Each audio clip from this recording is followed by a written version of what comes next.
In 5, 4, 3, 2, 1. Welcome back to Between the Frames podcast. Yo. This is a interesting episode because what we start doing between the four of us is we're going to start bringing on guests individually. So it's like just a podcast with two people on it instead of having all four of us on there plus an extra guest. True. So this way we get to have multiple people and share different thoughts and concepts and have a cool amount of guests on there. So today we have Toby. Yo, what's going podcast, at Toby Trinh _ on Instagram or Toby Trinh on YouTube. Damn. So basically you do the same stuff as us.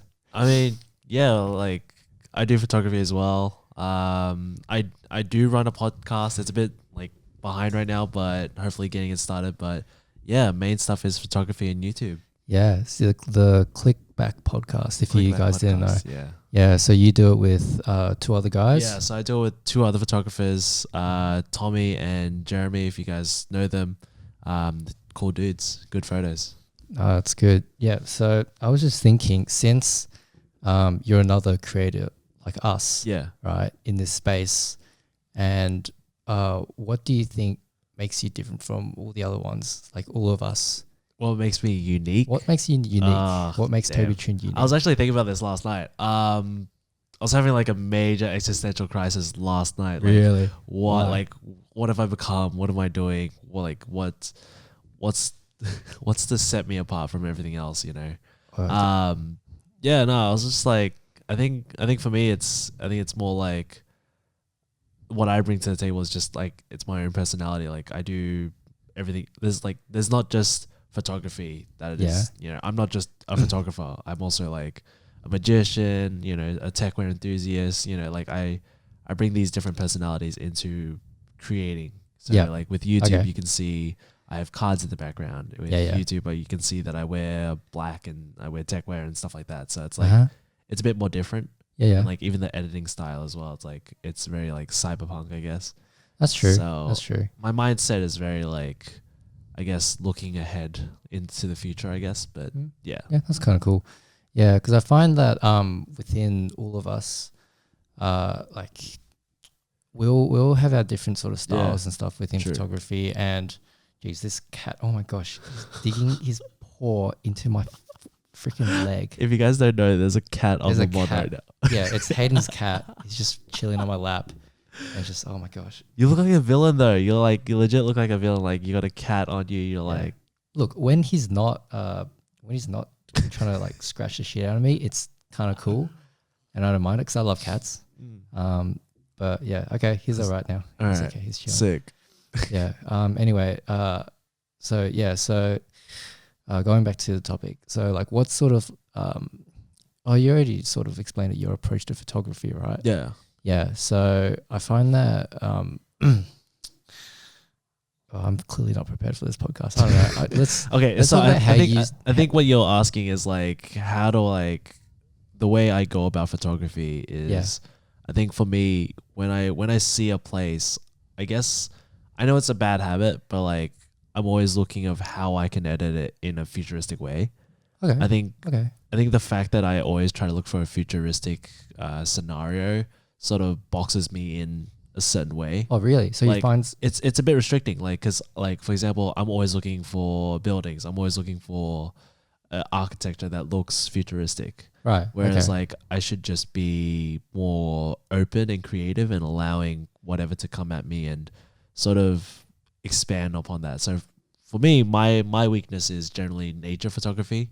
Like I still do it, but I don't find particular pleasure in it. Like it's not that enjoyable. Okay. Yeah, that's interesting. I guess it's more like, well, like how long have you been doing photography for anyways? It's only been like 2 or 3 years. Yeah, 2 or 3 years. So in that sense, like you've like honestly all of us are only just getting started. Yeah, pretty much photography. So yeah, like you got to give yourself this time to be able to go like, okay, well I do like this certain style. Let me try and figure it out and like not necessarily perfect it, but trying to do it to the best of my ability and be able to learn from this sort of style, and then you can apply those type of ideas and concepts to different scenarios. So like I think it's perfectly fine to constantly be thinking about how to make this place more futuristic looking. It's good though, because like it's all about the journey. Yeah, it's true. Like Please you just do not jump on the table. I don't want you messing up the freaking podcast setup. Please leave. I'm sorry, Kat. Like, yeah. You wanna jump to Toby? Come on. Yeah. Basically, like for me, like the way I see it, it's like it's definitely just a journey. Because who knows if I'm gonna still be doing futuristic style edits in the future, like when it's actually futuristic. Yeah, exactly. Like who cares anyway? Exactly. I just like it now. That's just what I like doing now. So who knows what I'll be doing in the future. That's the same with me. Like at the moment, I'm sort of going, Jesus, oh my gosh, this freaking cat. I'm sort of going through this. Oh my gosh. Can you not? Okay, anyway. I find this funny. So for all the people that are like not watching, but just people listening, who are listening to this, this is so sorry. Funny this as cat is just like flashing his arsehole to me, and you wanna? What are you doing? Do you want to get down? Oh my god! Come on, get on it. So sorry, everyone, just for listening to this podcast. This is probably technical difficulties. Not even technical. It's like literal difficulties. Oh my god! Can you not leave? Fucking leave. Cats are just doing cat things. Oh my gosh! If it knocks down a light, we're gone. Oh no, cats are too nimble to do that. They'll be fine. They'll actually be fine. Anyway. Oh my gosh, I'm so sorry. Like I actually love this cat a lot, but it's just not when I'm doing a freaking podcast. Okay, but like, how do you feel about your own style right now? My own style. It's so I'm sort of going through this little Photoshop phase at the moment. Oh yeah. So I love messing around in Photoshop and creating new compositions from existing ones I already have. So by existing compositions, I mean like my own photos. So I go out, I take my own photo, and then I add whatever onto it. Yeah. So I sort of create a new composition from that. That's sort of the phase I'm going through at the moment. It's also stemmed from the giant Your Name edit that I did. Dude, I got a lot of people messaging me. It's like, oh, I want to meet this guy. Really? Like I went to a photo walk like last weekend, and like some of the people were like, oh, you're the Your Name guy, right? I'm like, no, I'm not the Your Name guy. Like my friend is, and like, dude, I really want to meet that guy. Like I thought you were him, and it's like, I was so happy to meet you. I was like, oh, I mean, are you still happy to meet? No, it's like, nah, fuck yeah, I'm gonna leave now. But yeah, a lot of people are like definitely into like the anime sort of like Photoshop edit. So yeah, like it's good. It's something that's pretty cool, and it's something that I enjoy as well. Like I don't see a lot of people doing it, so it's like, sick. Well, recreating an entire poster, like the thing is behind it, like people go like, oh my gosh, like it's so creative and stuff. It's like, it's just cosplay. Yeah, it is. But like, look, honestly, I was basically copying something that already existed, an illustration that already existed. So technically I had a really good canvas to work on. Yeah, true. And it really didn't come straight from my mind because it was mainly inspired by the actual poster itself. Would you say it's still creating? It's still, the whole process itself is still creating. Yeah, and that's, I think, the most important part. Like not necessarily the end product, but it's actually the process of creating itself. Which is what I enjoyed a lot. Like, it took a long time, and I joked about it and stuff. And I joked that it was getting really annoying, that photoshopping shit together was like really doing it for me. But it was a lot of fun. Like, I really enjoyed the process of it because I enjoyed messing around with Photoshop and doing a whole bunch of random shit. Dude, there's so much you can do with Photoshop. Yeah, I know. It's like, I feel like all of us are just barely scratching the surface with it. Oh yeah, definitely. Like people like say that, oh my gosh, your Photoshop skills are so good. I'm like, dude, I'm barely even started. Tutorials, man. Indians on YouTube. They've got it. Indians on YouTube. Dude, they got it. No, there's this one dude called Pix Imperfect. He has the man himself. The Pix Imperfect, the man himself. He's got the fattest monobrow, but he makes the best Photoshop tutorials ever. Like, I swear to God, if he said that he invented Photoshop, I would not be surprised. Yeah, if you guys want to learn like anything on Photoshop, anything at all. Yeah, that's where I learned. Pix Imperfect. That's where I learned everything. That's where I learned literally all my techniques from this one dude. Like, he is actually so good. Pix Imperfect. Yeah, literally. Imperfect. It's really good. So good. But anyway, going back to the Your Name edit that I did, like, I think what was really fun of it was actually combining the two different ideas. So combining something which I'm really interested in, such as anime, into my photography, into my creative work. So combining things like anime, photography into one sort of idea and concept and going out and executing it was really, really fun for me. it's what I find that I enjoy the most. If you sort of understand. Yeah, no, I get you.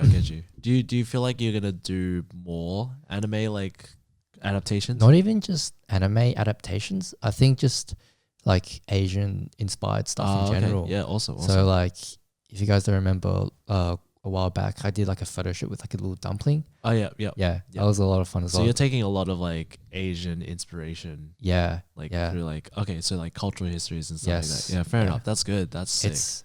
It's a lot of fun to do because I feel like as a creator, especially an Asian creator, there are a few of us out there, but not every single person out there has a voice to speak. Yeah. Or not every person, or like, what was I going to say?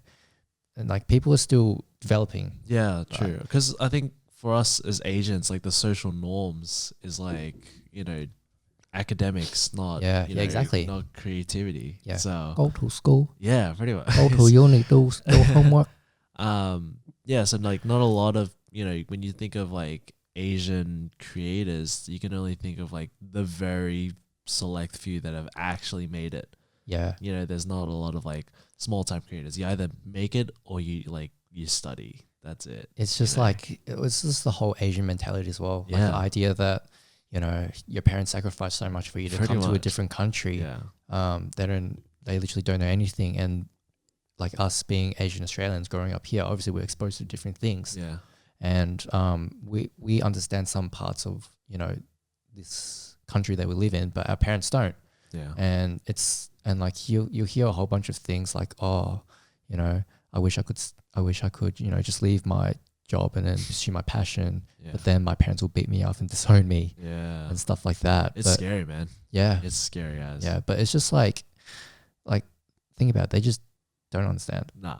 I mean, it's one thing to say they don't understand, but it's all this other thing. It's like trying to convey your point. Yeah. Rather than making it sound like an argument. I think the reason we argue with our parents a lot as Asians, it's like we just want them to sort of at least know what we mean. Yeah. Like see our perspective, because like it always ends in an argument because they just don't get it. Yeah. But I think for us, it's like just as long as like we're able to voice that opinion is already like a step in a interesting direction, like a good direction.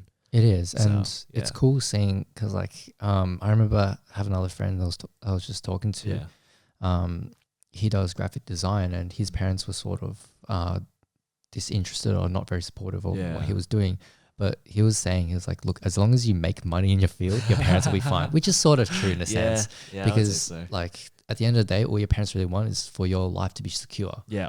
And like taking this road that we're on is a bit risky. Like especially you freaking dropped out of uni. I just dropped out of uni. I just quit my job. So like, yikes. Yeah, you went even more than me. Like I haven't dropped out of uni, by the way. I've just taken one semester off. Yeah. And that's all. Oh man, it's dangerous. I'm scared, but like, I think part of the reason of dropping out, part of the reason of like leaving everything is sort of it builds that motivation to just like, you have to do it now. You have to make it. It's like do or die.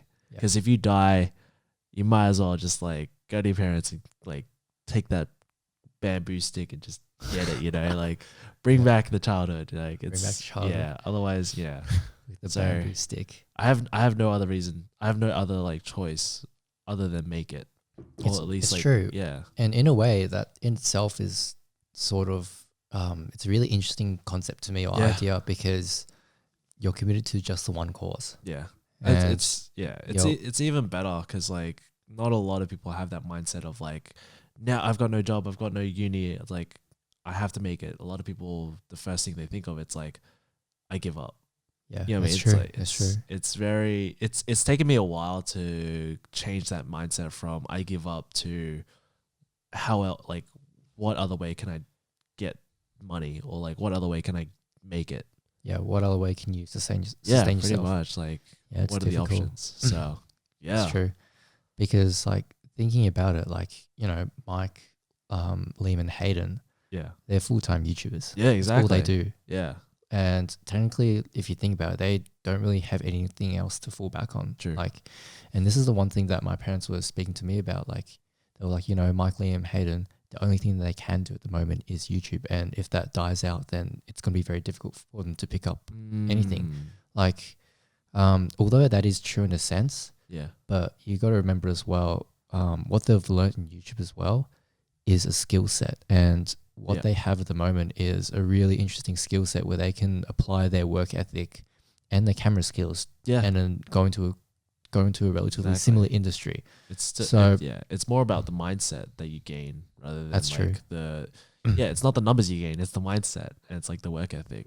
Yeah. So like constantly putting out videos when, you know, you have no reason to. Like no one's asking you to put out a video. You don't have a deadline for a video, but you put out videos and people are still gonna watch it, right? No one's like, oh, when's the video coming out? You know, like no one has a schedule. So like the mindset you have to go out, wake up, make a video, come back home, edit for hours and put it up is like a challenge in itself. So that's true. That's something you learn through doing like YouTube. So yeah, exactly. Like I've had this conversation ages ago about like what if Instagram died out? What if YouTube died out?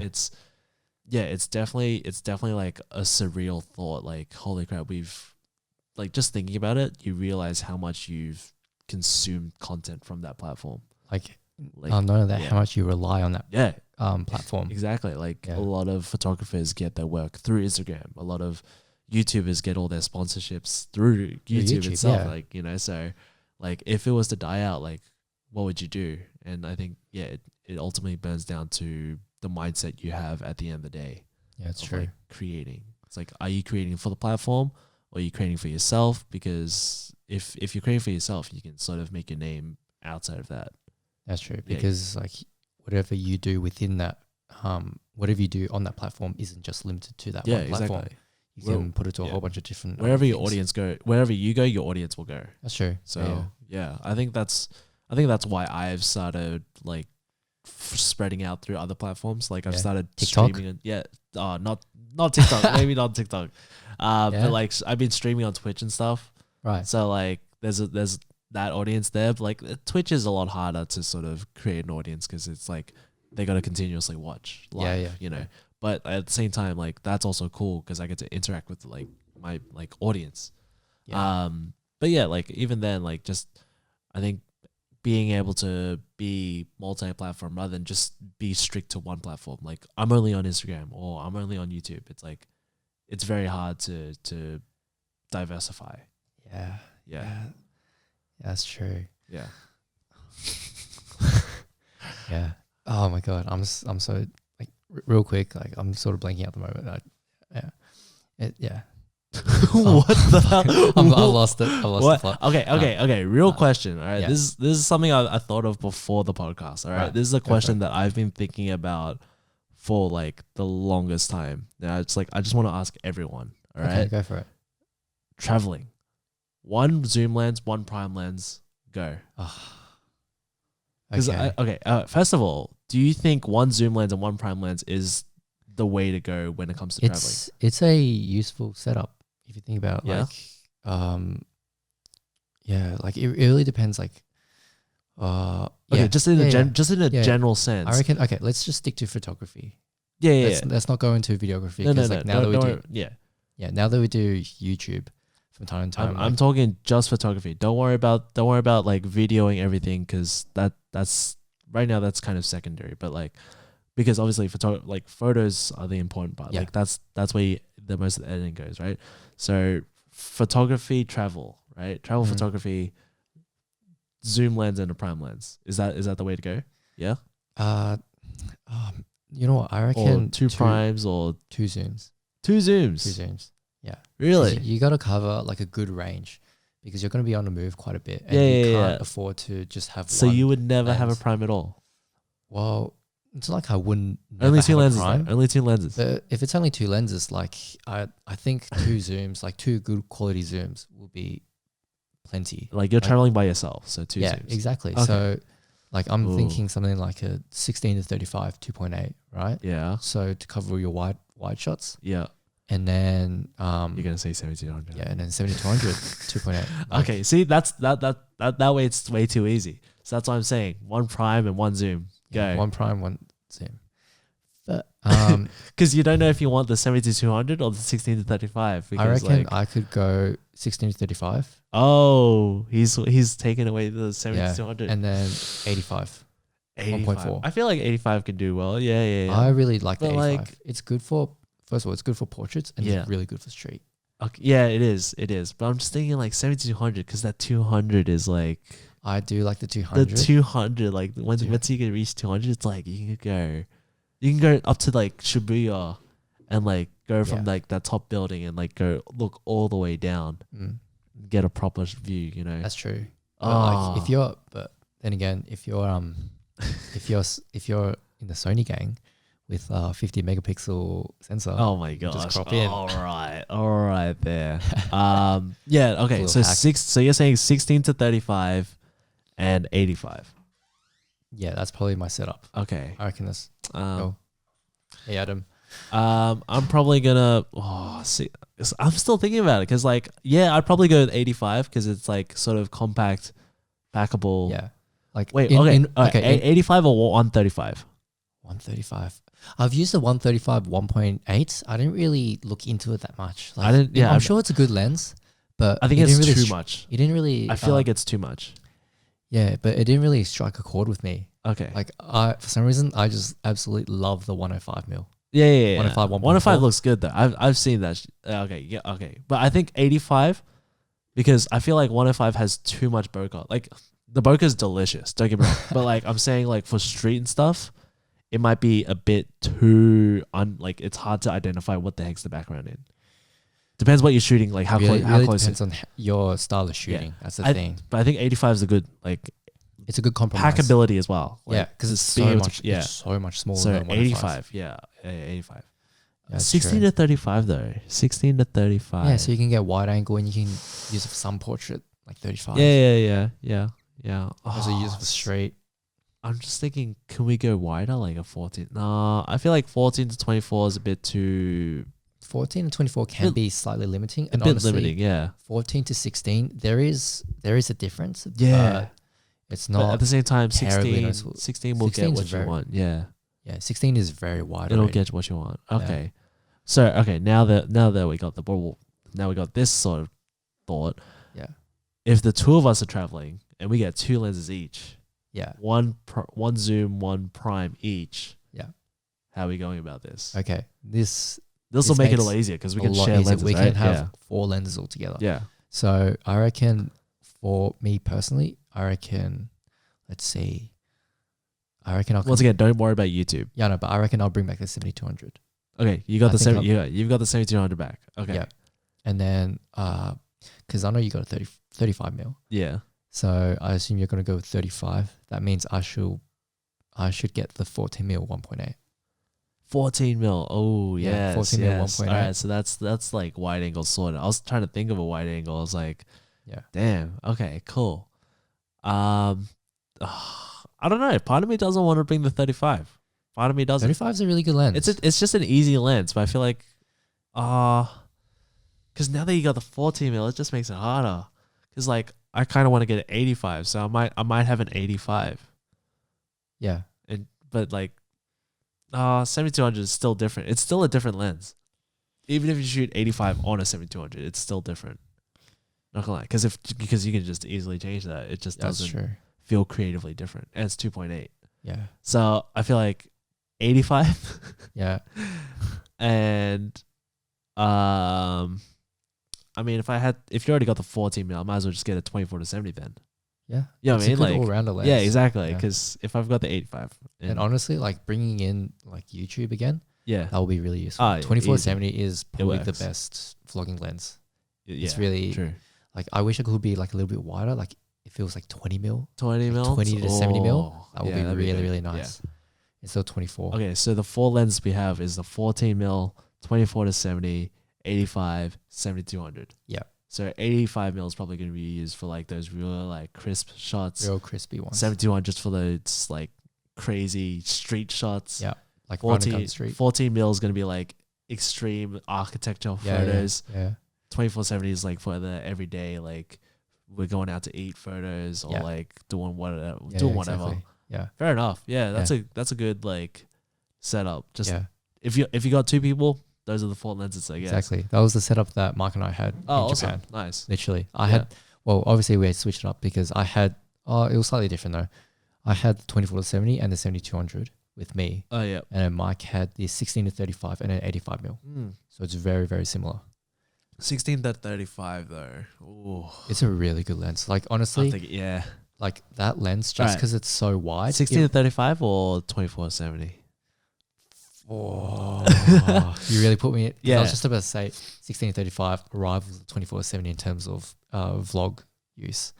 Okay, once again, take away YouTube just for photos. 16-35 or 24-70. 16-35 is a better photography lens. I feel like 16-35, maybe. Yeah, because you can definitely get more stuff with it. Yeah, probably. It's I guess.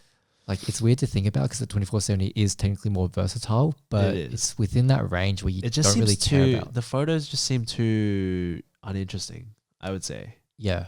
For like a 24-70, photos just seem like flat. Like I don't know why 40 to 60 mil range is so dull. Unless you got like insane aperture, like 1.4. Like remember, okay, you know how like everyone uses the 50 mil 1.4 or 1.8? Yeah. It's like it looks good.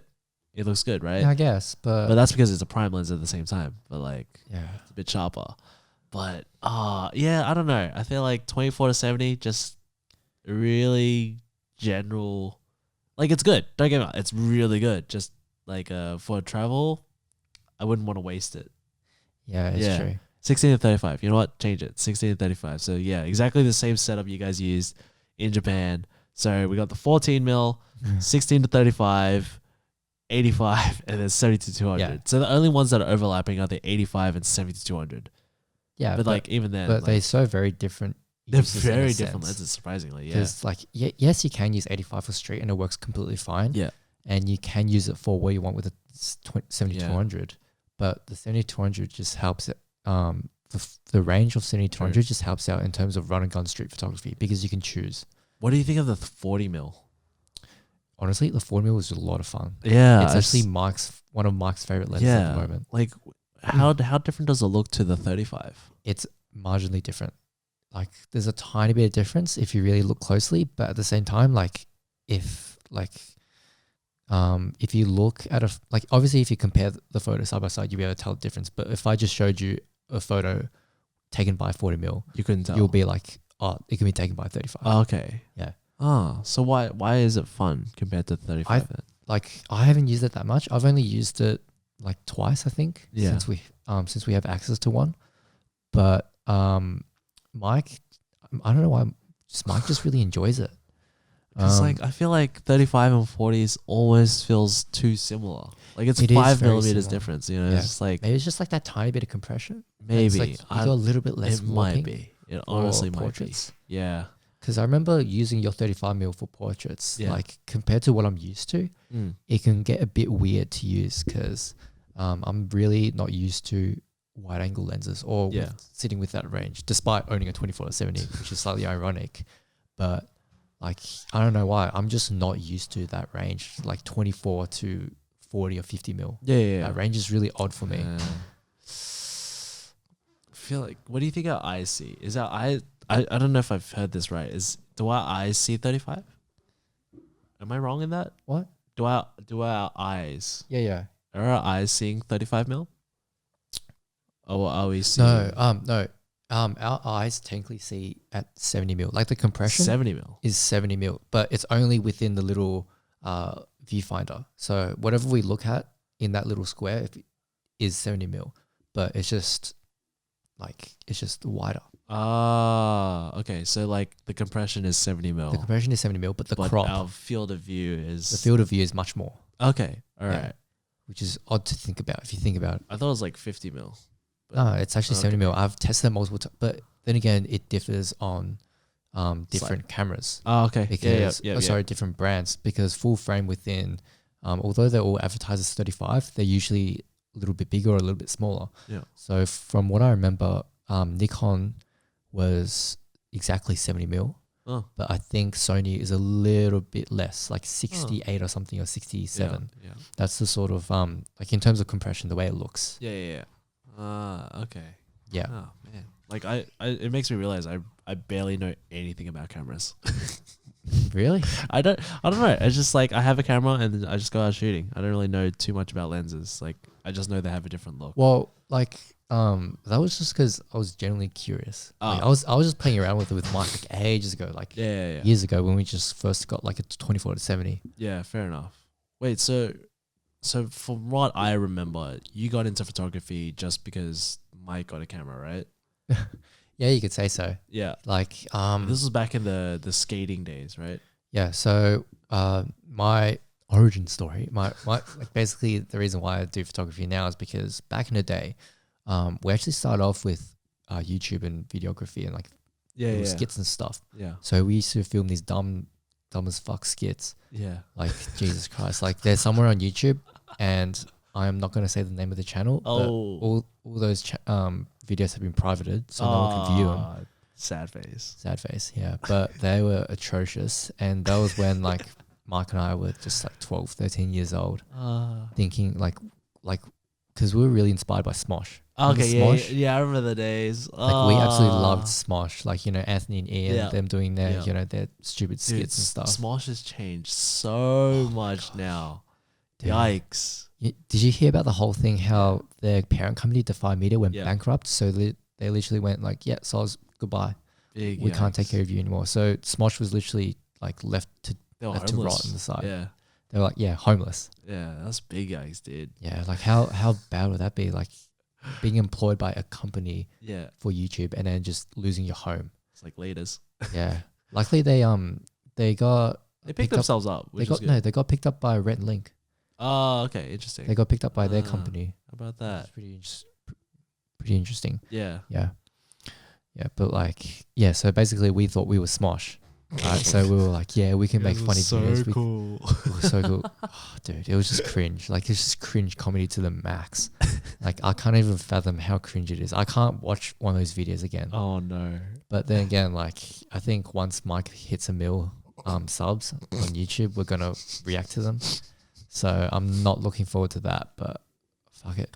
It is what it is. Subscribe to Mike. Subscribe to Northborders. Subscribe to Northborders on YouTube. Get them to 100. Get them to 1 mil so we can see it. You know, it's, I was just thinking about those videos. Just makes me cringe. Wait, so like, whenabouts did you get your first camera? I got my first camera in year 12. So when I was 17. Oh, okay. Yeah. So like, it was funny because I started off with a full frame. So you just went in. Like, I went straight. Damn. Straight. Okay. Yeah, straight in. All right. What was your first camera? Nikon D750. D750. You guys all started with Nikon. Yeah. That's the funniest thing about the whole Nikon meme that we the whole running joke is like whole running joke. We all started off with false. Nikon. Hayden started on Nikon. Liam started on Nikon. Mike did as well. So did I. True. We all started on Nikon. I started on Canon. Oh, like a normal person. Like a normal person. Like a good person. like a well thought out human being. Nah, mine wasn't full frame though. Like for me, my story was like because I'm into streetwear. Like back then I was into streetwear. I had a lot of friends that wanted like photos, and we obviously started like taking photos of each other on our phones. So I could post on Instagram, like posting the outfits and stuff. But then like one of us got a camera, and I was like, and I was the designated photographer, even though it wasn't my camera. So like I just learned the ins and outs of that camera anyway. That's so funny. And I ended up like getting the camera off him and like just taking photos like outside of that. So I organized like, because I started taking photos of streetwear, I sort of had a mild portrait background because of it now. Yeah. Like, you know what I mean? Like taking photos of outfits, and rather than making it like a typical, here's the outfit photo, tried to make, you know, the outfit pop out in the background or blend in with the environment and stuff like that. Yep. You know, it's starting to think creatively. And then that sort of dived into like organizing photo shoots with people with interesting outfits, like really out there outfits or like really out there looks. And then that dived into like, you know, just doing photography for fun, you know, doing photos for like clothing brands and like people and stuff like that.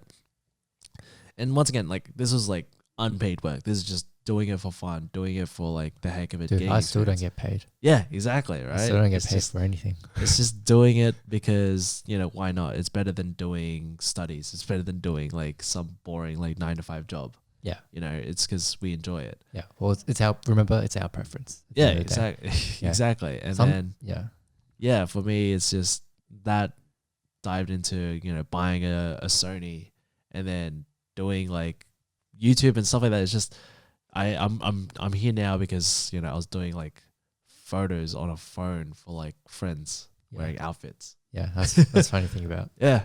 Yeah. A lot of people do have origin stories in terms of why they do photography now. And they like usually just starting off with like a shy little camera, just like taking photos of their friends or filming each other, doing random shit.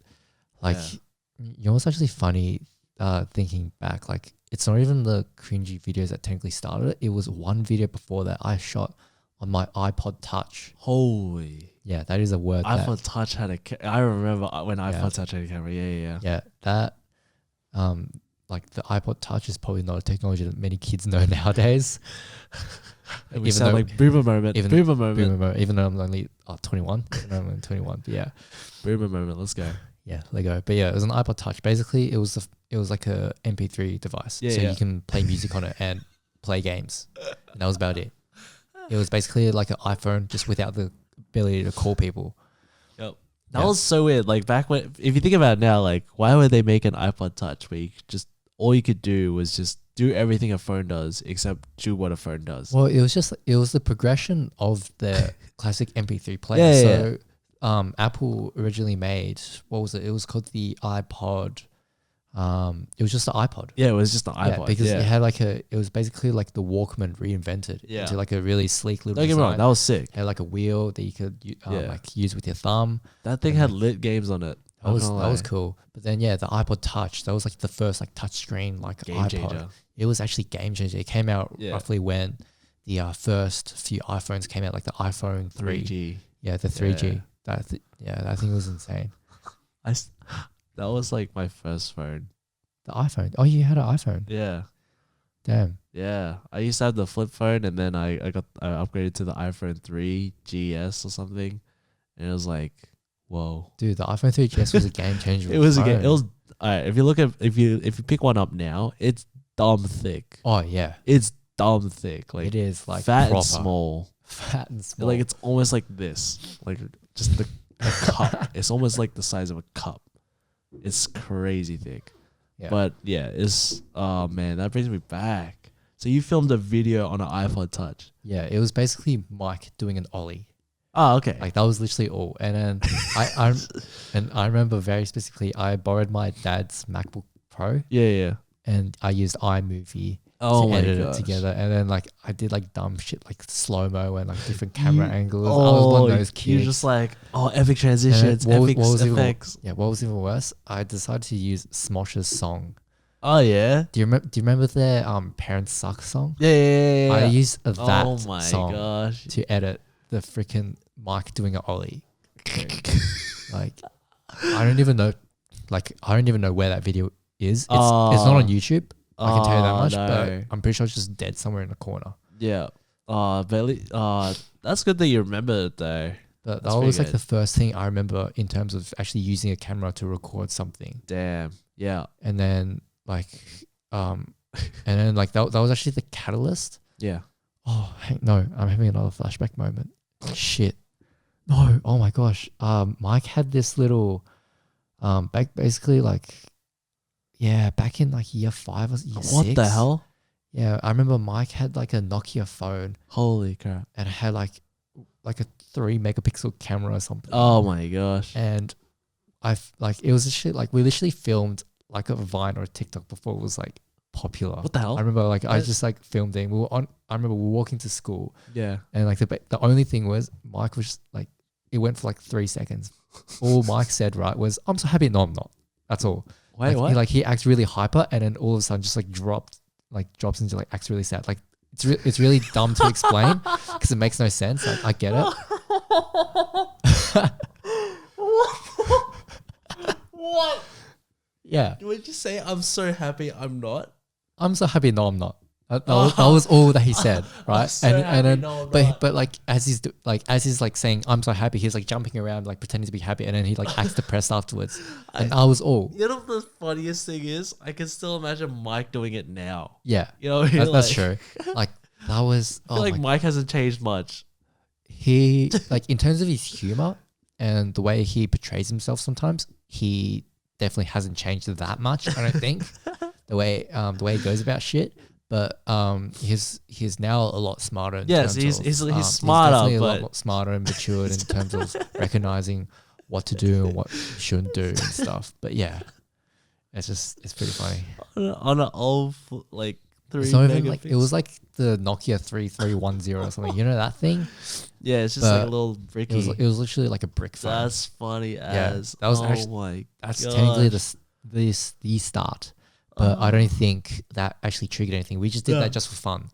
I feel like once you get a camera, you just want to take photos. You want to record everything. It doesn't really it's not like I'm trying to make it look good. Yeah. Yeah. But like our actual technically like filming the skateboarding video was like the first thing. And then we did skits and then we moved on to longboarding. So we had a channel called Chilled Skate. And that's when still up? It is still up. You can still watch the videos. So the video's still up there. Check it out. So you can actually watch Mike like bomb a hill and stuff. Nice. And like I was like, what I'll do, I'll sit on the skateboard. Yeah. And ride down a hill with him and film from behind. Yeah. So that's what I did. Nice. Because I suck at skateboarding. Yeah. That was the start of it all. And then eventually Mike started getting more into photography, and then so did I. And I would like borrow Mike's camera from time to time, and I also borrow my sister's camera. She had like a Canon 60D, I think. So it was one of those beginner cameras she got for her birthday. Even my beginner camera was like below that. Oh shit! I had a 550D. Oh wow! It was just like some pleb ass camera. Yeah, I didn't even know I can't even fathom what that looks like. Yeah, it's just like some like tiny brick. Yeah, tiny brick. So it's tiny brick. So funny. Yeah, like. Yeah, so and then I started learning on that, learned on a Nikon as well. Yeah. And then learned on the D750 and then moved to Sony. That's basically my journey in terms of photography. That's crazy. Yeah, I don't remember filming anything. I don't even remember filming anything like I tried filming anything good. All I did was just film like normal like just every day. It's just I remember. Okay, maybe. No, not even that. Right. Like, you know, like when you have a phone, you have a camera, you just record everything. Yeah, but that's like stuff. That's like sort of like the culture nowadays in terms of like owning a phone. Like I remember Instagram, social media, all that. I remember in high school, all I was doing was just filming, sack tapping each other's like all my friends. Wow. I wasn't trying to make it look good. I was just wanted to record. Yeah, but it's just like dumb shit. Yeah, I just wanted to record pain. That's funny. That is funny. Yeah, no, I don't think I remember filming because like when I started photography, videoing and YouTube was never in my mind. Like I never thought of doing anything related to video until recently. Like when I started YouTube, I was like, you know what, maybe I'll start filming something. Yeah, because Mike and I started off doing YouTube. Yeah, that's crazy. And then we went into photography, and now we're back on YouTube again. Damn. Like that's what I find is really funny about all of this. But we just found our niche in terms of we enjoy taking photos. Yeah. And we want to put that out on the internet. Fair. So we put it up on YouTube. Damn. Yeah. I feel like, oh man, I just wish like, because for me, like all my old photos, I don't have anymore. I just deleted them off the face of my earth. Like they're all gone. I don't have any. Shit. I don't have any recollection of any photos. So like when Mike made that video of like reacting to his old photos and like Liam did the same thing. Yeah. I was like, oh, I want to do that, but like I couldn't find anything. Like I don't have any photos I don't have any photos past mid last year. Why is that? I just deleted them off the face of that because I don't have space. Oh shit! And I like back then I didn't have money like to buy a hard drive. I just like I just had like USBs and shit. Like you know, how like back then raw photos were like huge. You know, like big size and everything. So like I deleted those. Still had no space. Cause just like even then, like it was just the worst. Cause like back then I had no hard drives. So I just deleted them. So I have no photos. I can't see any of my old photos at all. So because I know what you have done though is you've archived a lot of your old Insta posts. I know that's what you have done. Yeah, but even then, that's like halfway through the journey. I have like so many photos before that. I know that because like it's ridiculous. That sucks. That actually sucks. Because the archive photos, because archive was a feature that was only after recently. Yeah, it was only a recent feature. Before that, I was just deleting photos left, right, and center. Fuck. So it's so sad.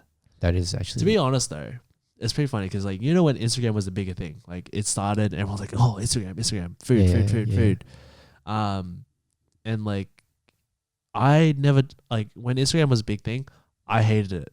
Just like TikTok right now. Like I was like, it's never going to be big. It's never going to like, I don't like it. Like what the hell is the point of Instagram? All you do is like see people's photos. All you do is follow people. That's it. I never saw the point in it. Right. And this was like year 8. Like I was like, nah. Or I don't even, year 8, year 9, whatever. Oh yeah. Yeah. It was something. It was there. something. Yeah. And I was just hearing people, all they were talking about was like Instagram. I don't think I jumped on Instagram until like, I don't know when, I don't even know. Like I didn't jump on Instagram until like 4 or 5 years ago. You know what? That's has actually wait. Has it been out that long? It's been out for a while now. Holy crap! It's actually been out for a minute. If you think about it. I don't know.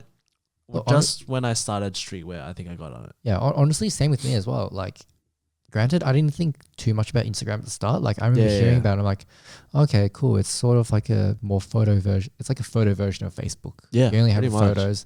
Yeah, that's exactly what I thought. And I saw that and I'm like, okay, cool, but like I don't really use Facebook that much, and like I don't really share my life with anyone because my life's not that interesting. I'm just going to school and coming back home. Like, what the fuck am I supposed to post to it? So like I never thought anything of it. All I did was just follow like my friends, family, and then like brands that I liked, I guess. I don't know, just random stuff. And then I remember like Facebook bought Instagram.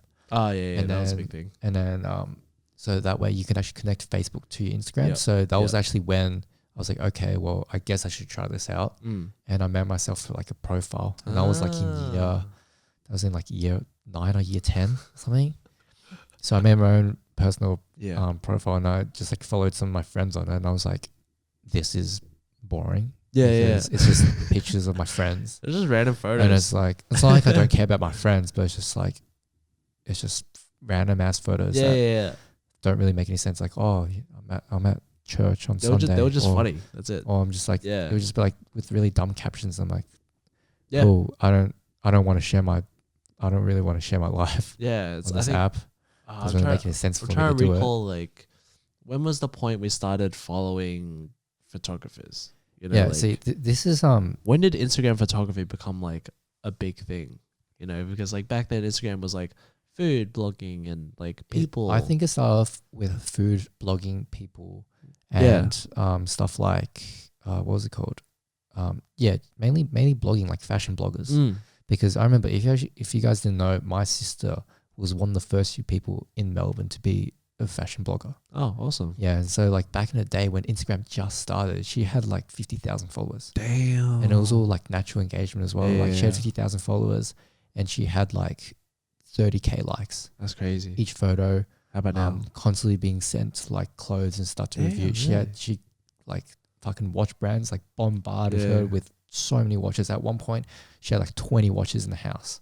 What about now? Like, but what's interesting about her is, she actually regrets doing that. Oh, really? How funny is that? Yeah, well, because the thing is, like, my sister, she is really, when she wants to do something, I find that she focuses a lot onto that, and she puts in a lot of hard work and effort into it. And whatever she does, it has to be perfect to a T, which can be kind of not disrupting, but it can be unhealthy in a sense. Yeah. Because I've seen it stress her out a lot of times. Okay. But at the same time, like the quality of work that she produces is amazing. Fair enough. And it's what sort of drives her forward. And like but the thing is, like, after putting in so much effort, like what she started finding was she actually enjoyed studying more. So she actually enjoyed, doing like learning more about psychology, because that was her major in uni. So she's now finished honors. Nice. And she's graduated like nearly top of the class for one of the subjects, I think. And so she's doing really well, like studying really hard, and she really enjoys the process of like studying and hanging out with uni friends and all that sort of stuff. And then now she's applied for masters. And I think at the moment she's got a conditional offer to Melbourne Uni in terms of like a master in psychology. Oh, dope. And if you guys don't know what conditional offer is basically if like you go into an interview and they interview you and be like, okay, well, we like you as a person. We'll give you a offer only if your exam results are up to par. Yeah. Nice. And I think all her exam marks were up to par. And so I think she's got that. I think she's applied for that master's now. That's dope. Yeah. So like, and it's funny because that's very different to me. I mean, but even then, it's like, it's not a matter of being different. It's a matter of like being able to find your passion. Yeah, it is. Like just doing something, as long as you're enjoying what you're doing, then that's important. Because like far out, like when I was studying, it's like I came in with the mindset, it's like it's something I'm kind of see that I might enjoy, like advertising. That I studied advertising, if you didn't know. And I was like, advertising is sort of like designing and working out, how to get people's attention. And that, to me, that was like mildly interesting. I was like, oh yeah, it could lead to something that could be cool. Like I like creating. Yeah. I did not enjoy it. Not one bit. Like I walked into class and it's just like it was learning stuff that felt like it was easier to understand, but they were just overcomplicating it. Yeah, I get you. Yeah, I get you. It's just, people like seeing this. It's like, yeah, I get it, but like, tell me why. But then what they do is they tell you to write down what makes it good, and then you have to break down that and analyze it exactly, and one piece at a time. Yeah, and that sort of takes the fun out of it. It takes a lot of it's too stressful. It's not about how to actually get people in. It's about breaking down what people like. And I think that's why people have hobbies. Like for me, like I like magic and I like photography and I like all this other stuff. Yeah, same. And I get asked a lot. It's like, oh, why would you ever go to like magic school if that was a thing, or would you ever like learn photography in uni? And my answer is always gonna be the same. It's no, because like for me, I find that learning, like self-teaching yourself, is so much better because you learn in your own pace, and you have nobody like telling you what to do, because you can just create whatever. So with magic, it's like I learn through books, I learn through tutorials and stuff like that. But at the same time, like and you learn at your own pace. Yeah, I get to practice in my own time. As long as I know the secret, I can just practice whenever I want. I can go perform to whoever I want, and then like that's on me. And like photography as well, it's like I don't have homework to like. I don't have an assignment. It's like go take a photo of a bird. I don't like taking photos of birds though. Yeah. Like it's like go to this area and take photos and like develop this role of film. It's like, but I don't do film photography. Like that kind of stuff. It's like I get it. Yeah. I don't like homework. And then like the idea behind like I remember, because like what's funny is I actually never took a single photography class ever. So I didn't do photography in high school. Yeah, and nor have I studied it in uni. Yeah. And it's not like an active decision being like, no, I don't want to study it. It's just like, I just never thought about doing it because to me, like anything that deals with arts, it's so much easier doing it. A lot easier to just do it. Yeah. Like you can't simply just learn from theory. It's so difficult. Like, yes, there's theory to learn, but like at the same time, that's something you can just learn on your own. Yeah, you can learn on the go as well. You can search up YouTube tutorials. Yeah. Like really compositions and stuff, like that's something you learn. Composition, it takes time to be able to understand composition and how to use it, and developing an eye for it. Yeah, and it's different. And it's different in when you think about it. Like the composition is different when it comes to different lenses. Yeah. So like I wouldn't know. Obviously, the composition of like a 16mm lens is very different to a 105. Yes. and I'm more used to shooting with 105. So for me, composing a photo with the 16mm is very different. And I'm not quite used to it. But if you try and like learn that in school, like no one's going to tell you that. Because people will be like, the history of photography started with the film camera or something. It's just like, this is how light bounces. Yeah, this is how light bounces in the mirror of like a DSLR. But even then, like I feel like a lot of photography classes focus more on like studio photography, I guess. It does. Like I do think lighting is important to learn about, and it's still something that I still struggle with to this day. But at the same time, that's the whole joy of it. Like learning to fail is fun. Don't get me wrong. Like failing is like all part of learning. Yeah. Because when you fail, you can be like, oh, I'll just wait. I'll just go out the next day, try to get it again. Like maybe not, but at the same time, at least you learn something. It's like, don't overexpose your photos or shoot your photos in RAW or stuff like that. You know what I mean? Like that was me for like the first couple months. I just shot JPEG. But yeah, sorry about that. Someone just called and I thought I had my phone on silent, but apparently that wasn't the case. Anyway, what were we talking about before? I'm trying to remember, but I tripped out. Composition of photography, people learning photography in schools. Failure. Yeah, failure. Yeah, I'm a failure. I'm a failure too. I feel like just being able to pick up a camera and go out by yourself or with a friend and just, being able to, I think, photography is just one of those things you have to learn under pressure. By pressure, I mean like self-pressure, not school pressure, because that just develops into stress. Like stress is bad. What I mean is like, I always say this with any hobby or any like thing you do, especially since it's an art form. Yeah, anything you do, anytime you struggle but you still do it, like especially with skateboarding. Skateboarding is something that is very apparent for this. Yeah, it's the pain of passion.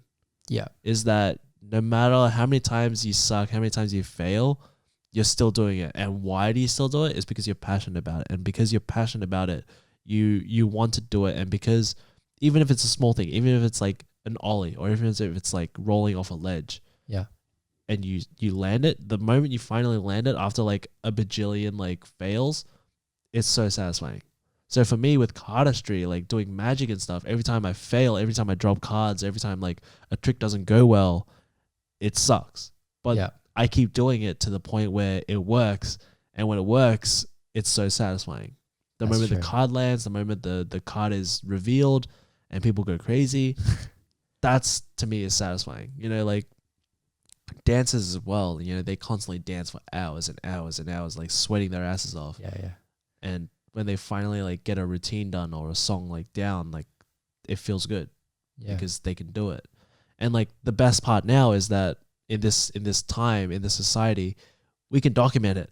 Yeah. You know what I mean? Like for us with YouTube, it's like we can vlog these like photo journeys. We can vlog like these ideas that we have, and even if it doesn't go well, people can see it, and not just people can see it, we get to see it, and in the future, we get to see from where we were to where we are now, and like we get to see like what we learned. Yeah. And that's like the awesome part with YouTube now. It's like, no matter whether it's a good thing, because you never should just vlog and show the good things. You should always vlog everything, like document everything, like from the ups and downs, because it's not just for the audience, it's also for yourself. Because if you don't vlog the downsides, and when you look back, it's like all you remember is the good sides, which is cool and all, but like you still want to know. Yeah, it just becomes a highlight reel. Yeah, exactly. And like if you really wanted to go into YouTube and vlog, like it's better if you document everything, because you really get to show your true self. Exactly. And that's something that I do want to work towards, and that's why I love doing this podcast, because you can sort of explain yourself a bit more, and you can talk about the times where you're not excited about things, or you're not very happy. Exactly. And like no one's perfect at the end of the day. You can't expect everything to be perfect. Like the whole idea of good and bad, like it's just like you'll have ups, you have downs. It's just fucking life. Yeah. I hated photography for a brief moment. Like a couple months I hated photography, and just like I didn't do photography. But that's okay for someone. Like, not gonna lie, I did wish I documented why I hated photography, but like at the same time, it's like it's okay to take a break as well. Yeah. Everyone needs a break from what they're doing, because that's true. if you're passionate about something, you know, you would want to take a break. Yeah, that's true. Otherwise, Yeah, I just think it's important to just be accepting of everything. Yeah.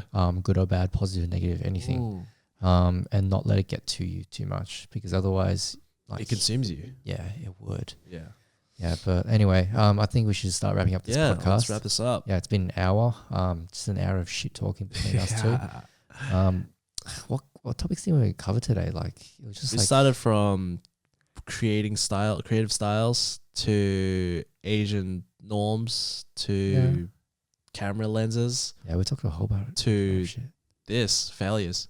Yeah, which failures. Cool. And I liked it. It was good. It's about YouTube. I haven't done a podcast in a while. Like, not gonna lie, like the Clickback podcast is very different to this. Like, this feels very formal, whereas Clickback podcast, like the name implies, we kick back. Like, click is a play on words, but like we just kick back and like talk about anything and everything. Not gonna lie, well, I'll definitely come back on to this podcast. Yeah, and we're gonna like talk some like mad crap. It's gonna be so fun. Some mad shit. Like, you know what? I do want to like do some other podcasts in the future. I'm just talking just mad crap. Yeah. Like, it'll be so good. Not even photography related. Just like other stuff like animes. Yeah, that'll be sick. Shit, like real dumb shit. Because like I'm sure you guys, the audience, are like, you guys have your own things as well. Like you guys watch. It's like some of you probably watch anime, some of you probably like love cooking, some of you probably go skating as well. You know what I mean? So it's like, you're here mainly through photography. That's the vehicle, but at the same time, the vehicle has other features. Yes, you know. That's a good analogy. I like that. I like that. Definitely. Like, if you guys are watching this and you enjoyed it, feel free. Why am I plugging? I was just thinking in my head, like, why are you plugging? Bro, this isn't the Clickback podcast. You do it. Yeah. What you guys for watching, watching as well, watching and listening to the Between the Frames podcast. What am I saying? Thank you guys for listening. We're on a whole bunch of different platforms. We're on Apple iTunes or Apple Podcasts, sorry. We're on Spotify, Alexa, Stitcher, Google Podcasts, a whole bunch of random stuff. Check us out on Instagram. Follow everyone, all the boys. Follow Toby as well. Do you have anything to plug? Yeah, just I guess follow my Instagram, Toby Trinh _ and YouTube, Toby Trinh. Definitely. If you want to check out other podcasts like about creatives as well, we generally focus on like Asian creatives as well, like not just photography, but like food, fashion, design, stuff like that. Sick. It's just cool. We did agriculture once, like a gardener dude. That's cool. I like that idea. Yeah, it's just an Asian gardener. That's kind of cool. Yeah, so if you want to just check out like just random like chill sesh podcasts, check out Clickback Podcast with a K, KLICK back podcast. Yeah. The episodes are pretty fun to listen to. I really enjoyed it. Yeah. That's pretty much it from me. Yeah. Yeah. And if you guys have any questions, send it to the Between the Frames podcast Gmail. Nice. That is betweentheframespodcast@gmail.com. So that's the email address. You can send whatever you are interested in. Send it into there. So like if you have any questions or stories that you'd like to explain to us, send it through there and we'll be willing to look through them and talk about them on this podcast. Nice. So that's basically the end. Thanks for watching and we'll catch you next time. Cheers. Bye.